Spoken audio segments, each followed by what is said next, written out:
Hello, good morning, जोहार। सुबह की खबरों के साथ मैं हूं मुकेश और आप देख रहे हैं झारखंड बुलेटिन। वक्त हो चला है झारखंड की ताजा खबरों से रूबरू होने का।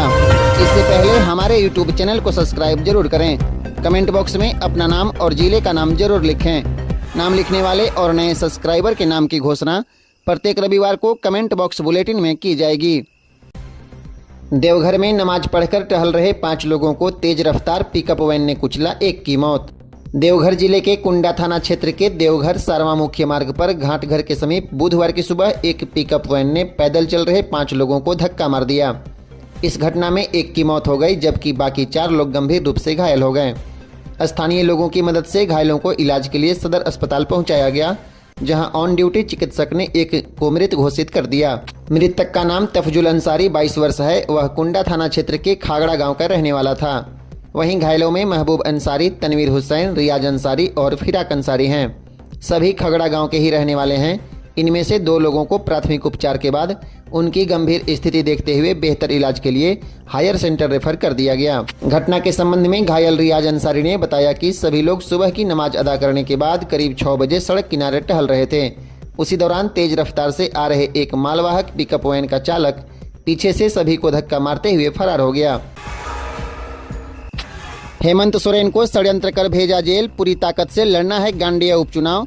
झारखंड मुक्ति मोर्चा कार्यकर्ताओं से गिरिडीह में बोली कल्पना सोरेन। झारखंड के पूर्व मुख्यमंत्री हेमंत सोरेन की पत्नी कल्पना सोरेन ने कहा है कि अभी संघर्ष का समय है, इसलिए पार्टी के तमाम कार्यकर्ताओं को पूरी ताकत से लड़ाई लड़नी होगी। वर्तमान समय में दुश्मन को समझने की जरूरत है, क्योंकि दुश्मन भाई को भाई से लड़ाकर और चाचे को भतीजा से लड़ाकर घर में घुसने का काम कर रहा है। अभी संघर्ष का समय इसलिए है कि पूर्व मुख्यमंत्री हेमंत सोरेन को षड्यंत्र के तहत जेल में डालने का काम किया गया। यह बातें मंगलवार को उत्सव उपवन में गांडेय विधानसभा क्षेत्र के झामुमो कार्यकर्ताओं के साथ संवाद कार्यक्रम को संबोधित करते हुए कल्पना सोरेन ने कही। खबरों में आगे बढ़ने से पहले हमारे यूट्यूब चैनल को सब्सक्राइब जरूर करें। जमीन घोटाले में तीसरी गिरफ्तारी, मोहम्मद सदाम को ईडी करेगी पूछताछ। हेमंत सोरेन से जुड़े हैं तार, जमीन के फर्जी दस्तावेज बनाने का आरोप। हेमंत सोरेन से जुड़े जमीन घोटाले मामले में प्रवर्तन निदेशालय ने तीसरी बड़ी गिरफ्तारी की है। इस मामले में फर्जी लैंड रिकॉर्ड रखने वाले मोहम्मद सद्दाम से भी अब पूछताछ की तैयारी है। ईडी ने मोहम्मद सद्दाम को पीएमएलए की विशेष अदालत में पेश कर 7 दिनों की रिमांड मांगी है।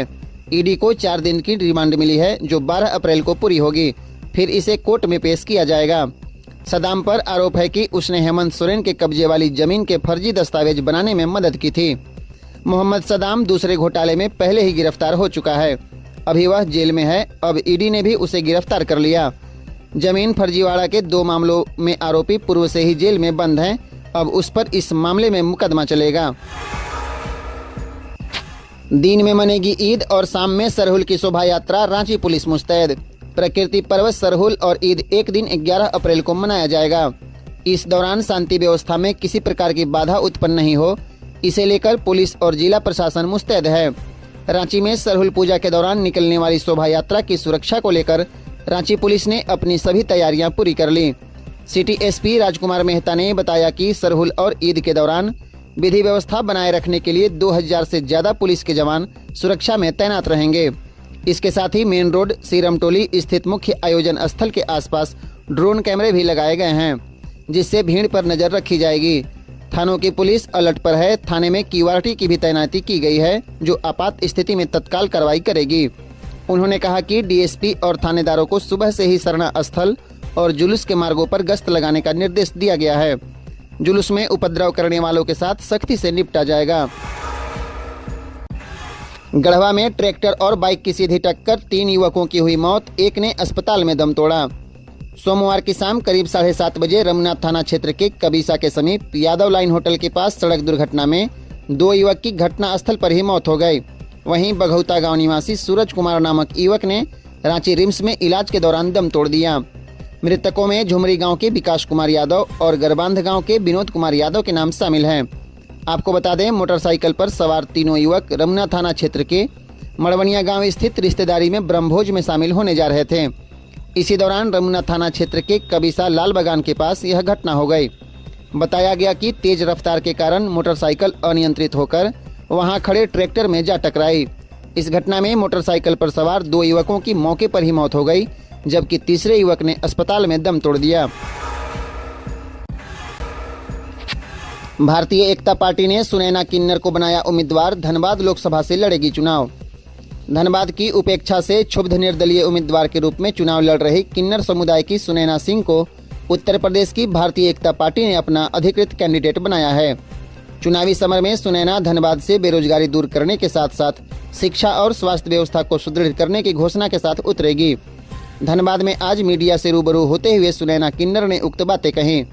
सुनैना ने बीजेपी पर निशाना साधते हुए कहा कि बीजेपी सिर्फ जाति धर्म की बात करती है और जिसका वर्चस्व कायम है उन्हीं को टिकट देते हैं, जबकि हम सबको साथ लेकर चलने वाले हैं।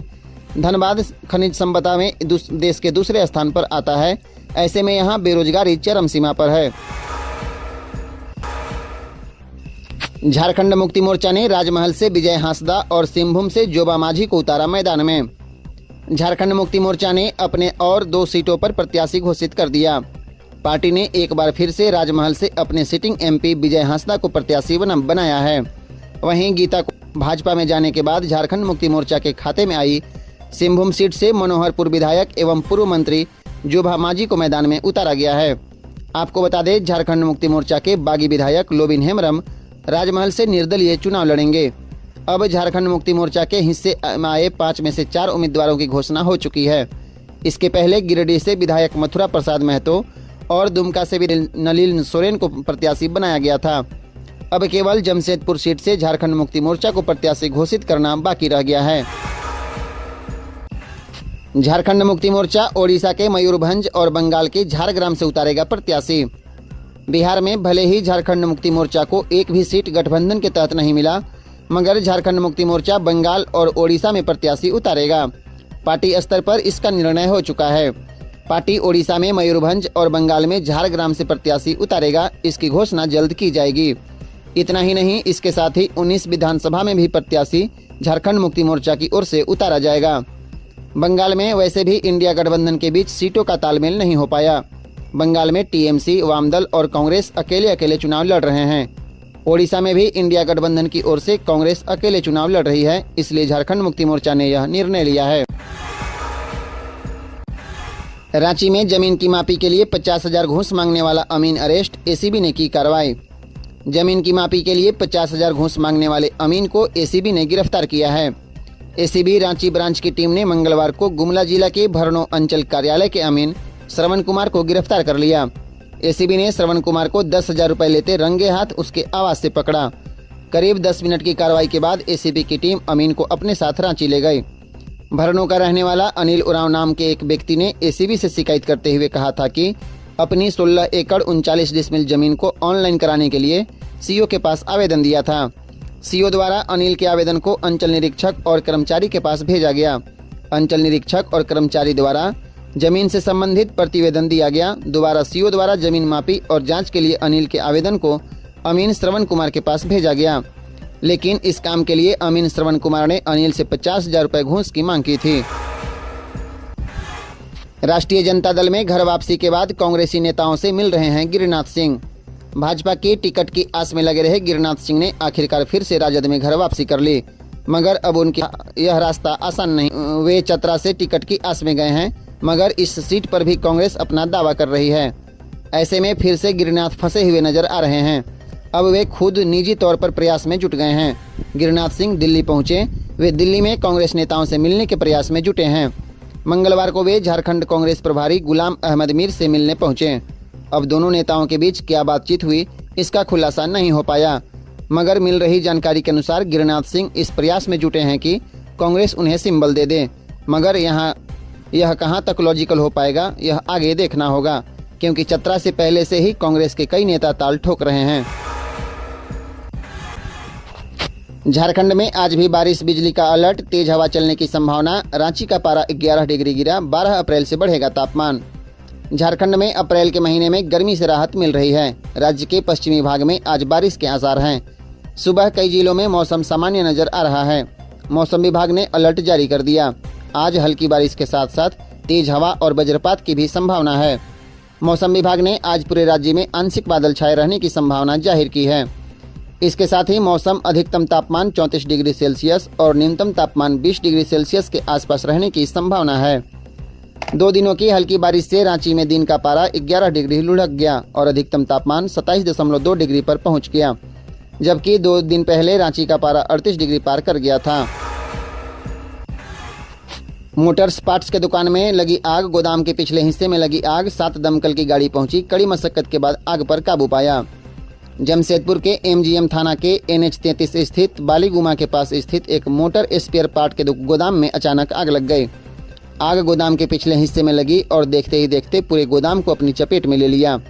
जानकारी मिलते ही संचालक फैज अहमद सिद्दीकी ने इसकी सूचना झारखंड अग्निशमन विभाग को दी। सूचना पाते ही झारखंड अग्निशमन विभाग, टाटा स्टील और टाटा मोटर्स के 7 दमकल मौके पर पहुंचे और घंटों की कड़ी मशक्कत के बाद आग पर काबू पाया। इस संबंध में गोदाम के मालिक गोलपुरी निवासी फैज अहमद सिद्दीकी ने बताया कि आग गोदाम के पीछे लगी थी और धीरे धीरे उसके गोडाउन तक पहुंच गई। इस घटना में लाखों का नुकसान हुआ है। चुनावी सरगर्मी के बीच रुपए बरामद। जमशेदपुर में 6 बाइक में मिले 11,16,000 रुपए। झारखंड ओडिशा बॉर्डर पर हुई जांच। लोकसभा चुनाव के बीच पूर्वी सिंहभूम जिले में कैश पकड़े जाने का सिलसिला जारी है। जमशेदपुर ग्रामीण पुलिस ने कोवाली थाना क्षेत्र के तिरिंग चेक पोस्ट में चेकिंग के दौरान 6 बाइक से कुल 11,16,550 रुपए बरामद किए। पूछताछ करने पर बाइक सवार नकदी के बारे में कुछ नहीं बता सकते। जीएसटी घोटाले में 2 सगे भाई गिरफ्तार। 522 करोड़ के जीएसटी घोटाले का मामला। कोलकाता के सॉल्ट लेक से हुई गिरफ्तारी। जमशेदपुर की जीएसटी इंटेलिजेंस ने अरबों रुपए के जीएसटी घोटाले का खुलासा किया है। टीम ने कोलकाता के सॉल्ट लेक इलाके में छापेमारी कर 522 करोड़ के जीएसटी घोटाला करने वाले 2 सगे भाई अमित गुप्ता और सुमित गुप्ता को गिरफ्तार किया है। टीम दोनों को मंगलवार को कोलकाता से गिरफ्तार कर जमशेदपुर लेकर पहुंची। दोनों का एमजीएम अस्पताल में मेडिकल कराने के बाद दोनों को जेल भेजने की तैयारी जुट गई है। इस मामले में टीम ने पूर्व में कारोबारी बिक्की भलोटिया और शिव कुमार देवड़ा को भी गिरफ्तार कर जेल भेज चुकी है। मामले का खुलासा तब हुआ जब जमशेदपुर की जीएसटी इंटेलिजेंस की टीम ने जांच की। जांच में पाया कि जमशेदपुर में कई ऐसी कंपनियां हैं जिनमें फर्जी तरीके से लेन देन किया जा रहा है। जांच के क्रम में पाया गया कि 100 से ज़्यादा कंपनियां ऐसी हैं जिसमें फर्जी तरीके से लेन देन हो रहा है। अब तक इन कंपनियों में 3,000 से ज़्यादा के लेन देन सामने आए हैं।